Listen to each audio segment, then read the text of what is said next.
Hello everyone, আমি পিয়ালি চলে আসলাম আরও একটা ভিডিও নিয়ে। তো আজ রান্না করতে চলেছি চিকেন। তো চিকেনের সব কিছু রেডি করে নিলাম। চিকেন ধুয়ে নিয়েছি, আলু কেটে নিয়েছি, মশলা করে নিয়েছি, কড়াইটাও বসিয়ে দিয়েছি গ্যাসে।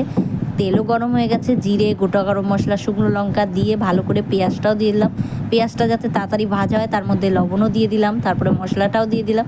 মশলার মধ্যে দিয়ে দিলাম হলুদ, জিরের গুঁড়ো, ধনের গুঁড়ো আর কাশ্মীরি লঙ্কার গুঁড়ো, যাতে দেখতে খুব টেস্টি হয় মাংসটা।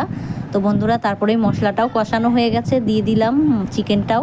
তো তারপরে আবার সলিড মাংসও রেখে দিয়েছে আমার ছেলেকে পকোড়া করে দেবো বলে।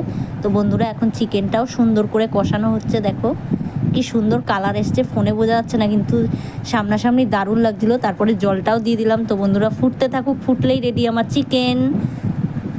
আর দুটো কষানো মাংস রেখেছি আমার ছেলের জন্য। দেখো কেমন রান্না করেছি, এই দেখো বন্ধুরা। তো বন্ধুরা, এখন ঢেলে নিলেই আমার মাংস রেডি। তো বন্ধুরা, ভিডিওটা এ পর্যন্তই। ভালো লাগলে প্লিজ লাইক কমেন্ট শেয়ার আর সাবস্ক্রাইব করে নেবো। Bye, ta-ta, love you all.